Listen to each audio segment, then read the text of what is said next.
Ok, tudo certo. Pessoal do terceiro ano, tudo bom com vocês? Espero que esteja tudo bem nas casas de vocês, com seus familiares, ok?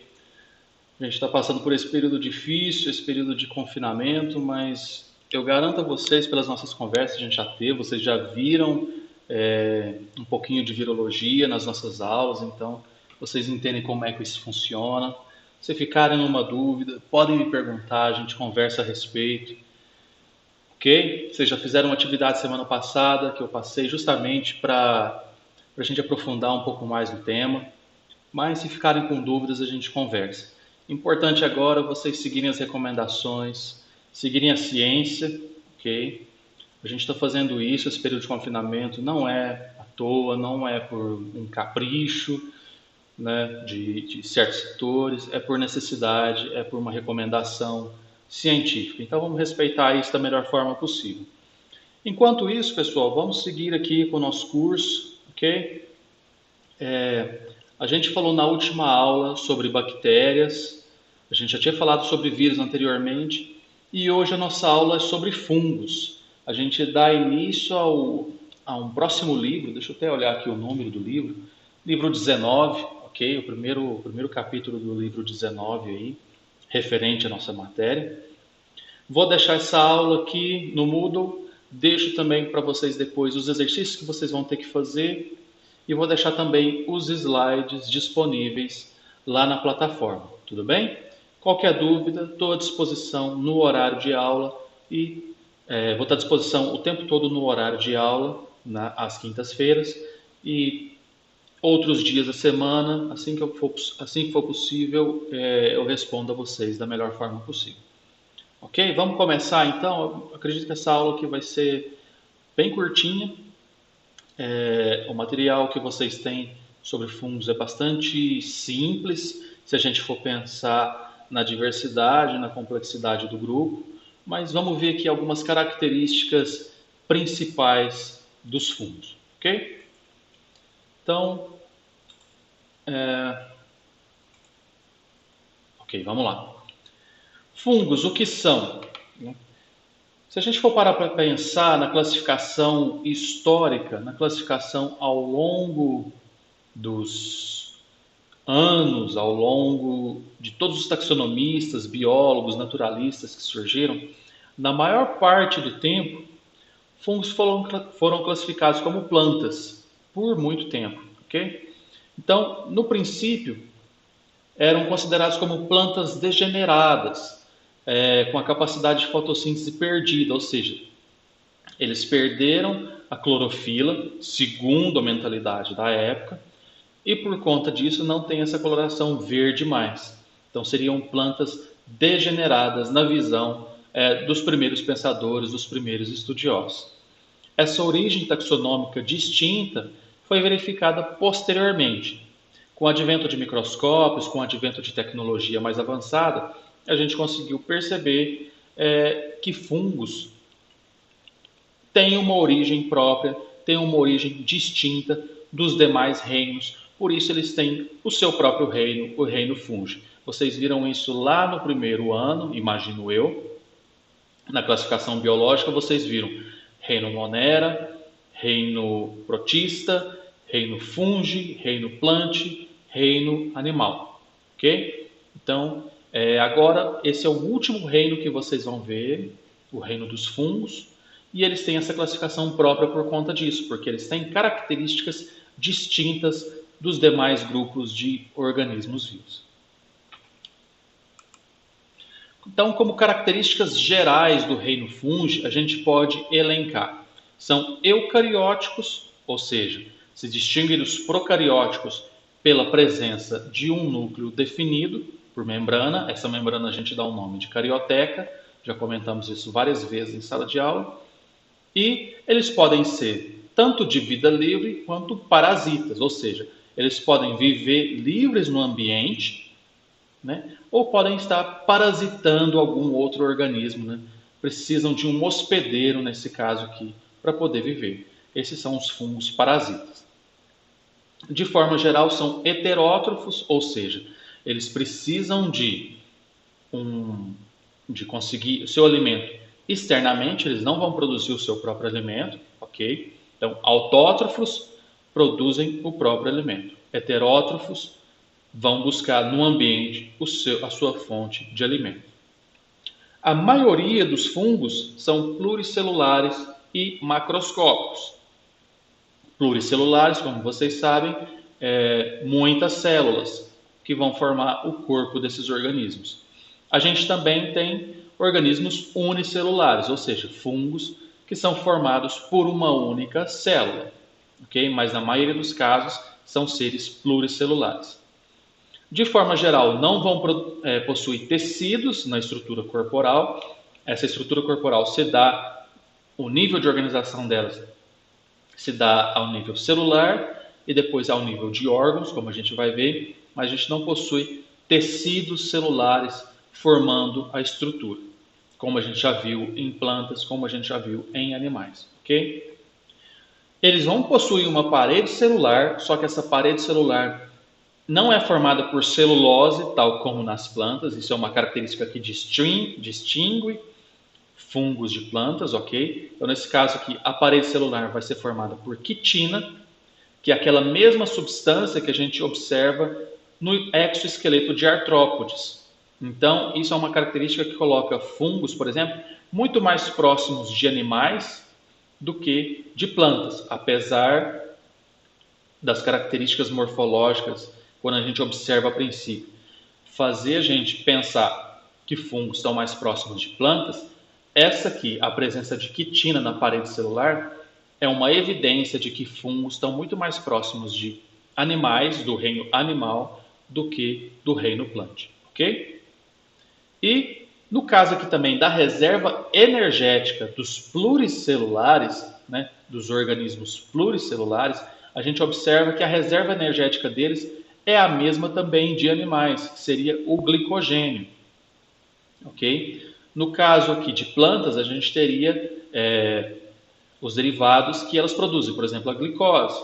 Então, nesse caso aqui, a reserva energética dos fungos é a mesma dos animais, que seria a molécula de glicogênio. Ok? Ficou entendido? Tudo certo? Se não ficou, me procurem via os recursos de internet que a gente tem. Ainda nas características gerais dos fungos, a gente observa que eles são decompositores de matéria orgânica. Não é cerveja, viu, pessoal? Isso aqui é água mesmo, apesar da caneca ser de cerveja. Então, características gerais. Decompositores de matéria orgânica, ou seja, eles vão fazer a reciclagem de nutrientes. Então, aqueles fungos que a gente vê, por exemplo, em troncos caídos, eles são muito importantes porque eles estão ajudando na reciclagem daquele nutriente, daquele fungo, ok? Então, em florestas muito grandes, a reciclagem de nutrientes feitas pelos fungos é essencial para a decomposição de matéria orgânica e reaproveitamento desta por outros organismos. E uma característica interessante dos fungos é que eles vão obter seus nutrientes por digestão extracelular, ok? Então, a digestão extracorporal realiza-se fora das células, vai ocorrer fora do corpo. Essas hifas, a gente vai ver daqui a pouquinho o que é uma hifa, okay? Que são essas estruturas aqui, vão produzir enzimas digestivas que vão ser lançadas sobre esse substrato que eles estão digerindo, e essa digestão extracelular faz com que seja muito mais fácil que essas hifas absorvam esses nutrientes. Então, de forma geral, a digestão é extracelular para fungos, ok? Não vai ter digestão intracelular. Então, vamos ver aqui a estrutura corporal dos fungos. A gente tem aqui um exemplo de espécies pluricelulares, ou seja, de espécies formadas por várias células, cuja organização corporal. O corpo vai ser constituído de filamentos, né? Então, cada uma dessas estruturas aqui é um filamento que a gente denomina de hifa, ok? E essas hifas unidas vão formar o que a gente chama de micélio. Então, toda essa estrutura aqui O coletivo de hifa, nesse caso, seria o micélio, ok? Então, a gente tem uma hifa, que é uma estrutura única aqui, e o todo, o coletivo, a gente dá o nome de micélio. No caso aqui, nas épocas de reprodução dos fungos, essas espécies pluricelulares vão apresentar hifas especiais que a gente dá o nome de corpo de frutificação. O que seria o corpo de frutificação nesse caso aqui? Seria o chapéu do cogumelo mais as lamelas, ok? Então a gente tem aqui o chapéu e cada uma dessas unidades do chapéu a gente dá o nome de lamela, ok? Então, voltando aqui, corpo constituído de filamentos, hifas, cada uma das estruturas. Todas as hifas a gente dá o nome de micélio ao coletivo. Especificamente quando a gente fala das hifas relacionadas à reprodução, o coletivo dessas hifas a gente dá o nome de corpo de frutificação, que seria essa estrutura aqui. E o corpo de frutificação é o chapéu, ok? E mais a estrutura interna aqui, a estrutura de baixo, que cada uma dessas estruturas a gente dá o nome de lamela. Ok? Ficou claro até aqui? Se não ficou, me perguntem posteriormente. Ainda falando de espécies pluricelulares, pessoal, a gente vai ter uma classificação das hifas, ou seja, de cada uma dessas estruturas aqui. Então a gente tem hifas monocarióticas, nas quais a gente vai ter um núcleo por célula, que seria esse exemplo aqui. Então, cada uma das células a gente observa um núcleo, ok? Isso aqui vai ser bastante importante quando a gente falar daqui a pouco de reprodução desses organismos. Então, aqui nesse exemplo, um núcleo por célula, ok? A gente tem também as hifas dicarióticas, nas quais a gente vai observar dois núcleos por célula, que seriam esse caso aqui. Então, em cada célula a gente observa dois núcleos, ok? Esse exemplo aqui, a mesma coisa, dois núcleos aqui por célula. E a gente tem também as multinucleadas, ou a gente pode chamar também de cenocíticas, nas quais a gente observa vários núcleos por célula, que seria esse exemplo aqui, ó. Então a gente tem uma grande célula aqui e dentro dela a gente tem vários núcleos, né?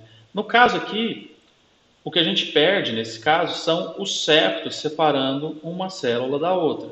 Então a gente tem a hifa como um todo e vários núcleos aqui dentro, ok? Então esse mesmo caso aqui. Então nesse caso a gente dá o nome de multinucleada, a hifa multinucleada ou cenocítica, na qual a gente tem vários núcleos por célula. Tranquilo até aqui, né? Não tem muita dificuldade, mas se tiver, pergunta. Já no caso das espécies unicelulares, a gente vai ter uma composição muito mais simples, porque a gente está falando de uma célula só, de um organismo composto de uma única célula, e esses são, no caso, a gente chama genericamente de leveduras. A levedura da cerveja, por exemplo, é um caso desses organismos, desses fungos unicelulares, ok? E a fonte metabólica de energia dessas leveduras vai ser a fermentação. Justamente a gente já falou exemplos de fermentação alcoólica, né, nos quais são usados para a produção de cerveja essas leveduras, porque elas têm essa capacidade de metabolizar energia através de fermentação. Não vamos entrar em detalhes, como eu já falei várias vezes em sala de aula, a gente não entra em detalhes aqui no processo de fermentação em si. Eu apenas cito para vocês que esses organismos unicelulares, essas leveduras, são capazes de fazer fermentação. Detalhes da bioquímica, dos processos metabólicos referentes à fermentação, fica para uma outra aula específica desse assunto, ok? Mas se ficarem com dificuldades, a gente pode comentar sobre isso, ou como eu já comentei em sala de aulas, na sala de aula, a gente tem outros vídeos, outras videoaulas no YouTube muito boas sobre esse assunto. Então, busquem não se atenham simplesmente ao que a gente falar aqui. Se ficarem na dúvida sobre fermentação em si, procurem as aulas específicas sobre isso. Tudo bem? Então, voltando a falar dos pluricelulares, dos organismos multicelulares, okay? A gente vai falar aqui um pouco sobre a reprodução sexuada deles. Como que ocorre? É um ciclo um pouquinho complexo, mas se a gente for passo a passo, não fica tão difícil de entender. A gente vai começar aqui nesse esquema que vocês também têm na apostila de vocês. A gente vai começar aqui, ó, observando as hifas monocarióticas nesse caso, ou seja, um único núcleo, voltando aqui, ó, monocariótica, um único núcleo por célula, ok? Então, hifas monocarióticas de dois organismos vão se fundir. Essa fusão a gente dá o nome de plasmogamia. Então, a gente tem aqui uma hifa de um organismo com a hifa de outro organismo, hifas monocarióticas, ou seja, um único núcleo. Nesse caso aqui, pessoal, quando elas têm um único núcleo, elas vão ser haploides, ok? Porque a gente está falando de um evento de reprodução, e nesse caso aqui são organismos haploides, com metade da carga genética. Então, observem bem isso. A gente vai ter aqui, ó, duas hifas monocarióticas que vão estar se fundindo, ok? Promovendo então, como resultante disso, dessa fusão, uma hifa dicariótica. Ela vai ter dois núcleos haploides nesse caso. Então a gente não vai estar falando ainda de um organismo diploide, a gente vai estar falando de um organismo, depois dessa fusão, cujas células vão apresentar dois núcleos haploides, ok? Dois núcleos, e essa hifa no caso vai ser dicariótica. A gente tinha aqui, ó, duas hifas monocarióticas, e a fusão dessas hifas monocarióticas vai dar origem a uma hifa dicariótica. Espero que tenha ficado claro. Se não ficou, me perguntem. Eu tento responder de uma outra forma, um pouco mais clara. Posso mandar até um áudio para vocês, ok? Tentando responder isso de uma forma mais clara. Espero que tenha ficado claro até aqui, no entanto. Tudo bem? A fusão dessas hifas monocarióticas e a resultante sendo essa hifa dicariótica, ok? Após isso, vai ter a formação do corpo de frutificação aqui. Então, a gente está falando aqui, ó, nesse exemplo, de hifas que estão subterrâneas, ok? E o corpo de frutificação vai estar externo, vai estar visível no solo. Tudo bem? Então, a gente tem o corpo de frutificação aqui, resultante dessas hifas dicarióticas. Depois que você teve a formação desse corpo de frutificação, o que vai acontecer aqui nas lamelas do corpo de frutificação? Você vai ter essas estruturas aqui dicarióticas, ok? Que em alguns grupos a gente dá o nome de basídeos. Então a gente está vendo aqui, ó, um núcleo, outro núcleo. Um núcleo haploide, outro núcleo haploide. Pelo exemplo aqui a gente vê N mais N, ok? Um núcleo azul, um núcleo vermelho. Depois que a gente tem a formação dessas lamelas, a gente vai ter a fusão desses núcleos. Então, de um núcleo N e outro núcleo N, a gente vai ter essa fusão dos núcleos haploides. Essa fusão a gente dá o nome de cariogamia, ok? E a fusão vai formar um zigoto diploide nesse caso. Então a gente tinha aqui, desde o começo, núcleos haploides, tanto quando era uma hifa monocariótica, depois quando passou a ser dicariótica, ela, apesar de ter dois núcleos, esses dois núcleos continuavam sendo haploides. Você teve a formação do corpo de frutificação, e só aqui, ó, dentro das lamelas desse corpo de frutificação, é que esses núcleos haploides vão se fundir. E a fusão desses núcleos, que a gente dá o nome de cariogamia, vai resultar num zigoto que aqui nesse caso é diploide, ok? Diploide 2N, com a carga genética total que esse fungo pode ter, ok? Para que isso? Para aumentar a variabilidade genética, porque senão a gente teria só a formação de clones nesse caso, que seria a mesma carga genética de sempre. Então, essa fusão aqui vai garantir que haja variabilidade genética. E como que essa variabilidade genética vai ser passada adiante? Porque depois desse evento de cariogamia, esse zigoto vai sofrer meiose. Então, na meiose, a gente sabe que há uma miscelânea ali da carga genética, uma mistura da carga genética. De novo, meiose, a gente não entra em detalhes aqui. Voltem lá na aula de meiose, se não ficar muito claro, e estudem novamente todo o ciclo da meiose, todo o processo meiótico, ok? Mas, de forma geral, esse núcleo aqui, esse zigoto, vai sofrer meiose e vai haver a formação de esporos depois, né? Depois desse evento de meiose, vai haver a formação de esporos e esses esporos vão ser haploides novamente. Então, o único momento em que um fungo é diploide, no caso deste grupo aqui, que a gente está estudando, nesse exemplo de reprodução, vai ser que simplesmente quando ele é um zigoto. Depois que esse zigoto sofre meiose, os esporos resultantes serão todos haploides, ok? Com metade da carga genética. Esses esporos vão ser liberados no ambiente pelo corpo de frutificação e, assim, quando eles encontrarem uma condição favorável, esses esporos vão dar origem a novas hifas.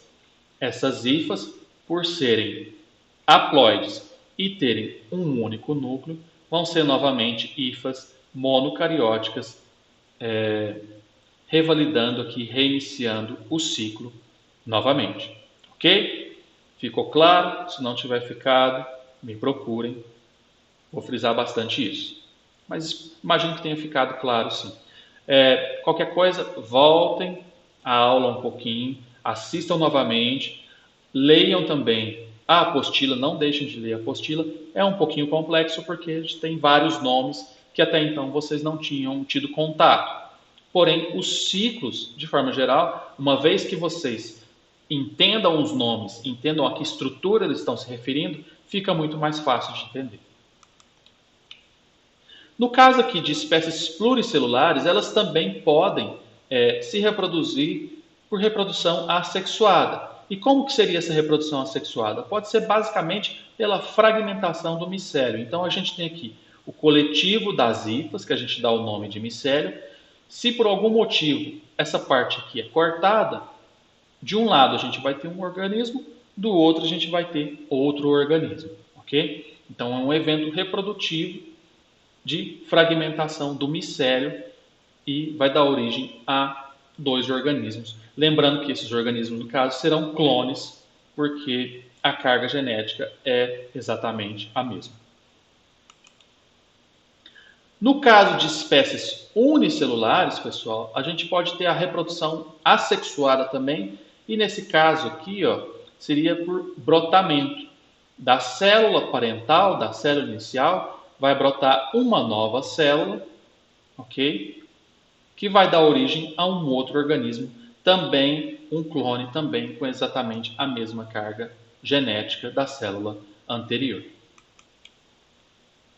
Classificação dos fungos. De forma geral, a gente vai ter 4 grupos dentro do reino fúngico, ok? A gente tem aqui os Chytridiomycetes, muito cuidado na hora de pronunciar o nome, ok? Seriam um grupo bastante pequeno, formado ali por espécies flageladas, é o único grupo de espécies flageladas dentro dos fungi, ok? A gente tem os zigomycetos, que não vão formar corpo de frutificação, que seria essa estrutura aqui. A gente tem os ascomycetos, que podem ser unicelulares ou mesmo filamentosos. No caso aqui, o exemplo penicillium é aquele que vai produzir a penicilina, que é um antibiótico bastante utilizado, principalmente no começo do século passado. Okay? Por fim, o último grupo, o grupo dos basidiomycetos, que são os mais comuns que a gente observa na natureza. E a maioria dos exemplos que a gente dá em aulas está relacionado aos basídio-micetos. Ok? Então aqui, dentro dos basídio-micetos, a gente observa todas aquelas estruturas que a gente já tinha comentado. A gente vai ter estruturas de reprodução, que estão aqui nas lamelas, que seriam os basídios. Ok? Esses basídios vão estar reunidos no corpo de frutificação, formando o que a gente chama de basídio-carpo. E cada um desses basídios vai conter os esporos, que nesse caso aqui dos basídio-micetos, a gente dá o nome de basidiósporos, ok? Então a gente tem aqui, cada um desses filamentos aqui, a gente dá o nome de lamela, ok? Perdão pelo exemplo em espanhol, mas foi o mais didático que eu consegui achar. Aqui a gente tem o chapéu ou sombreiro, ok? Dentro aqui do chapéu a gente tem as lamelas. Em cada uma das lamelas a gente vai ter as estruturas de reprodução, que são os basídios, ok? O corpo de frutificação como um todo, a gente dá o nome de basídio-carpo, no caso dos basídio-micetos, e cada um desses basídios vai conter os basidiósporos, que nada mais são que os esporos, que vão ser as estruturas para formar novos organismos. Como exemplo dos basídio-micetos, a gente pode aqui exemplificar cogumelos comestíveis, como o champignon, os alucinógenos e até mesmo alguns fungos tóxicos. Ok? Claro até aqui? Vamos seguir então com a nossa aula. Para finalizar, pessoal, seguindo e já finalizando, a gente vai falar um pouco da importância dos fungos em geral. A gente tem aqui importâncias ecológica, no caso aqui, mutualismo. A gente observa muitos fungos fazendo relações de mutualismo com outros organismos. Então, no caso, a gente até comentou sobre os líquens na aula de bactérias. A gente tem a fusão das cianobactérias com fungos, formando aquela estrutura que a gente dá o nome de líquens. Ok? Além disso, como exemplo de mutualismo, a gente tem as micorrizas, que é a fusão, que é o ajuntamento de fungos e raízes de plantas, que favorece a absorção de nutrientes para ambos os organismos. Então, a fusão de uma raiz de planta com um fungo, a gente dá o nome de micorriza. Ok? Além disso, a gente pode destacar a importância econômica dos fungos, tanto na produção de antibióticos, na fermentação alcoólica e na fermentação láctica também. Okay? Como exemplo disso, eu já comentei com vocês, Saccharomyces cerevisiae, que pode ser tanto utilizado na fabricação de cervejas, como também é utilizado no fermento do pão. É o próprio fermento do pão, na verdade. Ele vai liberar o CO2 e vai deixar o pão mais fofinho, No caso, quando a mãe da gente, ou algum padeiro, no caso, está seguindo a receita da fabricação do pão, ele deixa aquele pão ali descansando um pouco para que esse fungo ele atue nesse caso, liberando o CO2, fazendo a massa crescer, deixando ela mais macia, mais fofinha. Ok? Além disso, a gente pode elencar os fungos no aspecto médico, na importância médica que eles apresentam, causando em nós, por exemplo, as micoses, pé de atleta, a candidíase, que vai afetar a nossa mucosa bucal, pode afetar também nossos órgãos genitais, ok? E podem também ser causadores, serem os gatilhos de bronquites, de asmas, de rinites. Na forma de quê? Na forma de alergias.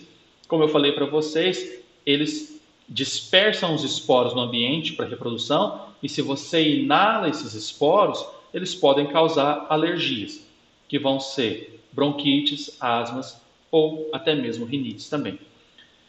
Pessoal, espero que tenha ficado claro a aula. Se não ficou, como eu falei anteriormente, voltem no vídeo ou me perguntem ou leiam a apostila, enfim. A gente tem aqui vários recursos para facilitar o entendimento de vocês. Se não ficou claro, utilizem-se desses recursos, ok? Então, até a próxima aula, façam os exercícios que eu vou deixar postado nos links abaixo, na descrição, ok? E até a próxima, pessoal. Até mais. Vou pausar aqui agora a minha gravação. Até mais, pessoal.